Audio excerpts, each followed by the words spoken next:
नेपालका 13 जना Victoria cross विजेताहरू। नम्बर 1 कुलवीर थापा। कुलवीर थापाले सन् 1915 मा फ्रान्समा भएको पहिलो विश्वयुद्धको लागि भिक्टोरिया क्रस पाए। नम्बर 2 करणबहादुर राणा मगर। करणबहादुर राणा मगरले सन् 1918 मा इजिप्टमा भएको पहिलो विश्वयुद्धको लागि भिक्टोरिया क्रस पाए। नम्बर 3 लालबहादुर थापा मगर। लालबहादुर थापा मगरले सन् 1943 मा ट्युनिसियामा भएको दोस्रो विश्वयुद्धको लागि भिक्टोरिया क्रस पाए।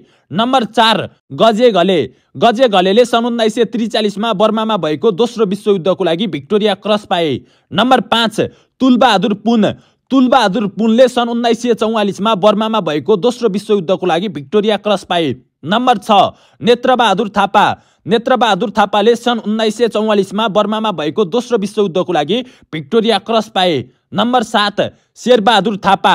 शेरबहादुर थापाले सन् 1944 मा इटालीमा भएको दोस्रो विश्वयुद्धको लागि भिक्टोरिया क्रस पाए। नम्बर 8 अगनसिंह राई। अगनसिंह राईले सन् 1944 मा बर्मामा भएको दोस्रो विश्वयुद्धको लागि भिक्टोरिया क्रस पाए। नम्बर 9 थमन गुरुङ। थमन गुरुङले सन् 1944 मा इटालीमा भएको दोस्रो विश्वयुद्धको लागि भिक्टोरिया क्रस पाए। नम्बर 10 गन्जु लामा।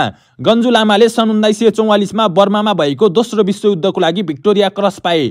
नम्बर 11 लक्ष्मण गुरुङ। लक्ष्मण गुरुङले सन् 1945 मा बर्मामा भएको दोस्रो विश्वयुद्धको लागि भिक्टोरिया क्रस पाए। नम्बर 12 भनभक्त गुरुङ। भनभक्त गुरुङले सन् 1945 मा बर्मामा भएको दोस्रो विश्वयुद्धको लागि भिक्टोरिया क्रस पाए। नम्बर 13 रामबहादुर लिम्बू। रामबहादुर लिम्बूले सन् 1965 मा बोर्नियोमा भएको इन्डोनेसिया मलेसिया भिडन्तको लागि भिक्टोरिया क्रस पाए।